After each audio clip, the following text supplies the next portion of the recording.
Perkenalkan, nama saya Maria Sadriana dari kelas A1 Pagi Manajemen, NIM 191041681. Baik, di sini saya akan mempresentasikan untuk mata kuliah analisis lingkungan bisnis dengan materi dari bab 7 dari buku analisis lingkungan bisnis dengan dosen Bapak Adi Mursalin SEMM. Baik, bab 7 yaitu strategi non-pasar untuk arena pemerintah. Strategi non-pasar untuk arena pemerintah. Formulasi strategi di lingkungan pasar berbeda dalam beberapa hal dari rekannya di lingkungan pasar. Pertama, masalah non-pasar menarik lebih banyak partisipan daripada mereka yang terlibat dalam pasar. Yang kedua, komponen penting dari strategi non-pasar diterapkan dalam pandangan publik yang membutuhkan kepekaan terhadap keprihatinan dari kelompok peserta yang lebih luas. Ketiga, logika aksi non-pasar kolektif dan individual berbeda dengan logika aksi pasar. Yang keempat, dalam lingkungan non-pasar, masalah tidak diselesaikan dengan kesepakatan sukarela seperti di pasar, tetapi dalam banyak kasus oleh lembaga pemerintah yang memiliki kekuasaan untuk menetapkan dan menegakkan aturan main. 3 strategi dasar kemudian disajikan dan diilustrasikan dengan contoh-contoh. Strategi representasi didasarkan pada hubungan konstituensi antara pemilih dan perwakilan mereka dan melibatkan mengarahkan tekanan konstituen kepada pemegang jabatan pemerintah. Strategi pembangunan mayoritas melibatkan pembentukan mayoritas untuk mendukung atau menentang undang-undang dan berfokus pada legislator penting. Strategi informasional berfokus pada penyediaan strategis informasi teknis dan politik kepada pemegang jabatan. Strategi umum ini kemudian dikaitkan dengan sifat persaingan non-pasar sebagaimana dibahas dalam bab 6, yaitu bab sebelumnya. Tanggapan tindakan non-pasar. Dalam jangka panjang, perusahaan memiliki pengaruh terhadap isu-isu non-pasar sejauh kepentingan perusahaan terhadap tersebut sejalan dengan kepentingan masyarakat. Namun, dalam jangka pendek, perusahaan dan kepentingan lainnya seperti serikat pekerjaan dan aktivis dapat memiliki pengaruh yang lebih besar. Masalah penting yang perlu diperhatikan adalah kesesuaian kepentingan usaha mempengaruhi keputusan publik.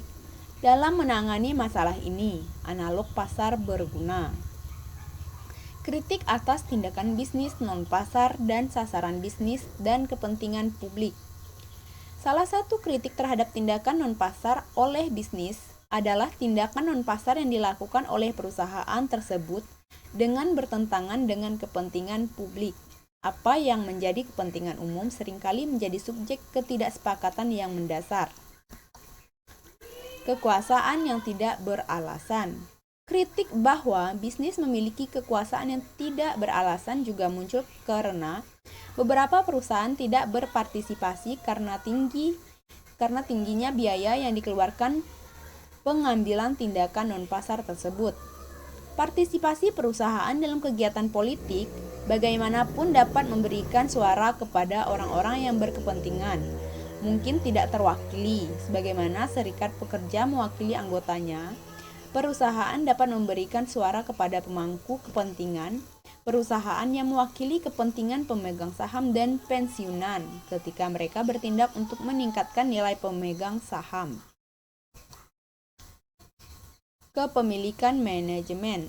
Kritik ketiga terhadap aktivitas non-pasar bisnis berfokus pada manipulasi dapat pengambilan dua bentuk dasar, seseorang melibatkan representasi yang keliru atau aktivitas yang dilakukan berdasarkan pada ketidaktahuan, ketakutan, atau bias. Sebagaimana dibahas di bab 8, memberikan informasi yang salah atau menyesatkan tidak akan dapat memberikan manfaat dalam jangka panjang. Contohnya adalah CEO perusahaan tembakau yang telah bersumpah dalam sidang kongres bahwa CEO tersebut percaya bahwa merokok tidak membuat orang ketagihan. Enron secara konsisten salah mengartikan informasi tentang kondisi keuangannya dan kepatutan kesepakatan pembiayaannya, sebagaimana dibahas dalam kasus bab 20 The Collapse of Enron. Perumusan strategi non-pasar, manajer, dan strategi non-pasar. Karena pentingnya masalah non-pasar bagi kinerja perusahaan, tanggung jawab untuk merumuskan strategi non-pasar pada akhirnya terletak pada manajemen.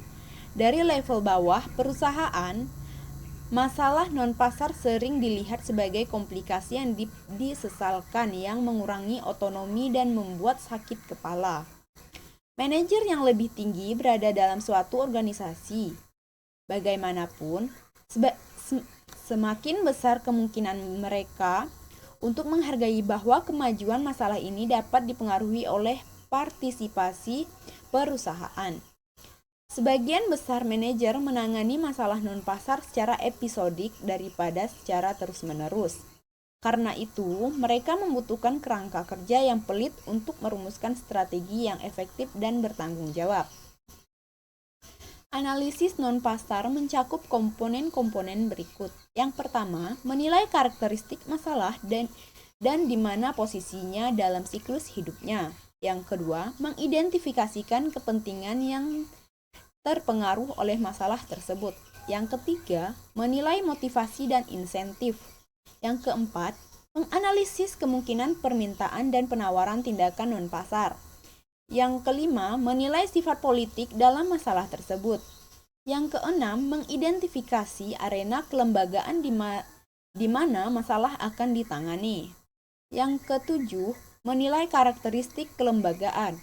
Yang kedelapan, mengidentifikasi pemangku kepentingan kelembagaan dan konstitusional lainnya serta kepentingan kebijakan. Pemilihan arena institusional. Di arena mana kelembagaan masalah non-pasar ditangani biasanya ditentukan oleh kekuatan yang menempatkan masalah tersebut dalam agenda perusahaan. Boeing tidak punya alternatif. Selain mengatasi masalah sewa asing di Kongres, namun dalam beberapa kasus perusahaan memiliki kesepakatan untuk memilih arena kelembagaan.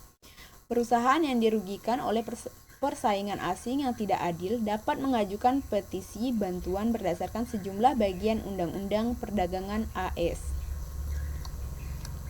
Pilihan strategi non-pasar. Strategi adalah hubungan antara tujuan dan tindakan spesifik yang diambil untuk mencapainya. Ketika ada persaingan antara kepentingan, seperti dalam kasus politik kelompok kepentingan, efektivitas suatu strategi bergantung pada strategi pihak lain yang aktif dalam masalah tersebut. Perumusan strategi dengan demikian bukanlah proses linier, tetapi melibatkan penyesuaian yang memperhitungkan strategi kepentingan lain serta kemajuan masalah melalui siklus hidupnya. Oleh karena itu, salah satu aspek tantangan strategi adalah mengantisipasi strategi peserta lain. Bab kasus carried interest taxations mempertimbangkan situasi seperti itu. Tindakan non-pasar oleh perusahaan serta kepentingan lain harus memenuhi standar tanggung jawab. Perusahaan memiliki hak konstitusional untuk berbicara tentang masalah dan mengajukan petisi kepada pemerintah, dan tindakan tersebut harus terus terang dan transparan. Kekuatan non-pasar perusahaan seringkali dikendalikan oleh perbedaan kepentingan mereka. Selain itu, kekuatan bisnis seringkali dibatasi oleh tindakan kelompok seperti buruh terorganisir, LSM, dan aktivis sosial. Perusahaan harus menghindari godaan untuk memanipulasi proses publik dan harus menahan diri di arena abu-abu antara manipulasi dan pelaksanaan hak yang dapat diterima. Perumusan strategi non-pasar adalah tanggung jawab manajer, dan proses strategi memiliki komponen. Yang pertama, analisis non-pasar. Yang kedua, spesifikasi tujuan utama dan tujuan kontingen. Yang ketiga, pemilihan arena kelembagaan. Yang keempat, formulasi strategi. Yang kelima, pengembangan dan pemanfaatan aset non-pasar termasuk rantai sewa. Yang keenam, implementasi. Sekian presentasi saya mengenai materi bab 7 dari buku Analisis Lingkungan Bisnis. Sekian dan terima kasih.